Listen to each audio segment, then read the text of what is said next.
So welcome everyone to week 4.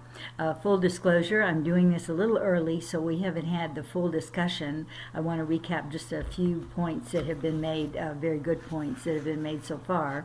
But I'm going tomorrow early in the morning with my family to Hawaii and renting a house, and there with the 5 grandkids and my 3 children and spouses and everyone. So I'll have email, but I thought I could at least kind of get this video and announcement ready to go, so it'll come out over the weekend. I did want to comment just briefly on some of the good discussion, and I know there'll be continued discussion throughout the week.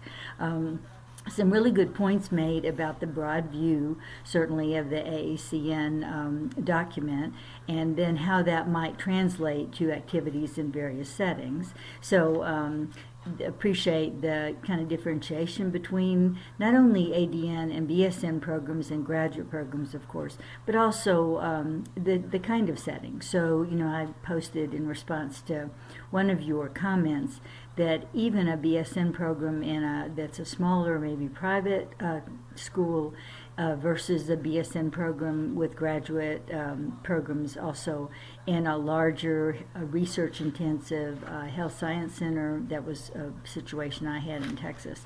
The expectations certainly can vary. And of course it varies very much by what the advancement process is in the college or community college or university. So you really need to pay close attention, and I mentioned that's certainly something you'll become more and more aware of, and you might already be, depending on the expectations for advancement. So depending if advancement is based on publication and dissemination of other kinds, funding, that kind of thing, then you really are expected, even though you might have a fairly heavy teaching load, to do some of those other things. In my experience, some of that has been on your own time until you get funding, of course, or some release for your research activities. But you have to start, and so often you need to show kind of good faith and ability to do that work before you'll be supported or rewarded for it. But anyway, so really good comments about the AACN document. Thanks for the person who brought up the WHO document. So there is a statement of competencies. It's pretty similar, I think, to the educator competencies from the NLN, and I posted a link to that so that you can have a look.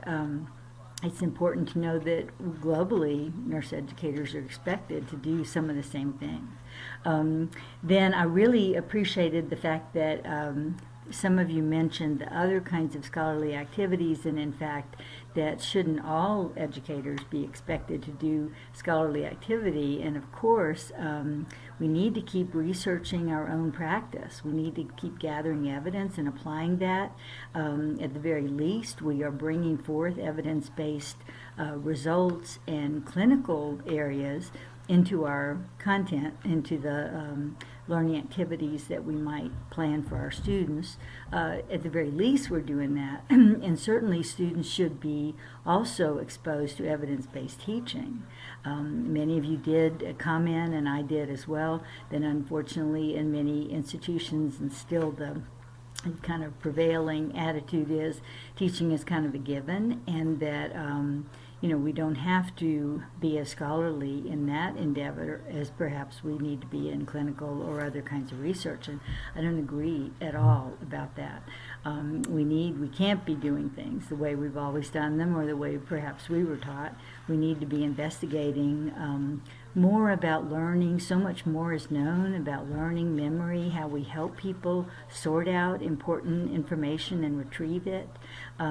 Certainly technology has grown by leaps and bounds, and we need to be very aware of technological advances so that we're using the most up-to-date technology. Somebody I really respect a lot, Diane Skiba, who was for a long time at the University of Texas in Austin, and I had the pleasure of hearing her speak. She wrote in 2007, unless you're planning to retire soon, like in the next year, you need to get on the train, because the train has gone, and we need to be very, very aware of technology. So for all those things, we certainly need to be conscious of the evidence base for all of these strategies. Simulation, and we've talked a little bit about that, and I know some of you are quite expert in simulation, has been researched quite a bit, and great that it has. We need that, and it's a brand new technology, but many other things need to be also studied and for their outcomes and the effectiveness they have on learning. So that was great that many of you brought up all of those things, and that we certainly need to be very conscious of the kind of scholarship that might not be, the usual kind of publication, things like pamphlets, overview, briefs, even the report of activities. Many of you probably have been involved in accreditation. That's a very scholarly activity, and you need to be very consciously looking at your strategies, assessing the effectiveness of those, making change, engaged in continuous quality improvement, all of those kind of things, which is, all of the elements of scholarship. And so when those documents are written, they certainly should be considered scholarly work for those people who are very actively involved. And we need to share the things that are working and are not working in our classrooms. So even though sometimes these are small ends, sometimes they're one institution, all those things that you read in the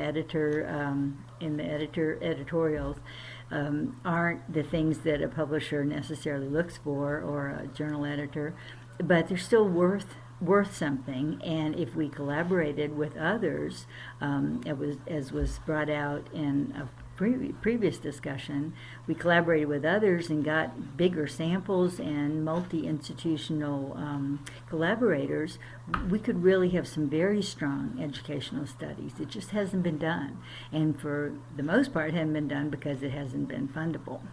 I hope that some of that will turn around.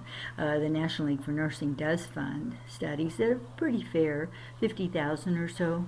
So it's not pocket change, and so that would absolutely support studies. So these were very good discussion points. I'm anxious to see the rest of the week's discussion. Coming up next week, we will be sharing a little bit more. Those of you who haven't, will continue to use that forum for sharing your scholarly project. Just an element, just kind of an overview of what you're thinking about, target audience, journal. And related to that, we will talk a little bit more about what are the next steps for you. What about a query letter? Is that a good idea? What if you're writing in a group? What kind of safeguards do you need to take to be sure that your work flows well and that it's fair and equitable to everyone? And logistically, how do you handle it? Do you all write together? Do you all edit? Do some people write different parts? And then in that case, how do you make it sound like a unified document in the end? So that we can explore that. That's one of the questions, and then kind of even yourself out, so we cover both areas. But talking a little bit about conflict of interest, the work with students as research subjects, and we had some discussion that was very meaningful, I think, in week 2 about that. So, look back and read over that if you weren't part of that discussion, since that was in lieu of the Zoom meeting. So, what are some things? Are incentives a good idea? And if so, how do you explain that in the publication? So, a lot of those kind of things. So even it out a little bit, so we discuss both of those areas. And then after that, week 4, then you're on your writing break.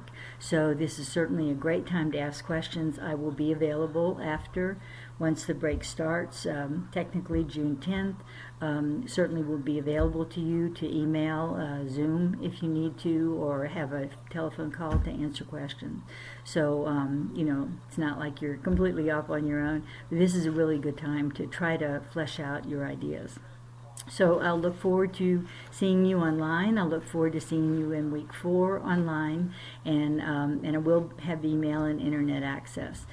So look forward to that, and then look forward to your products.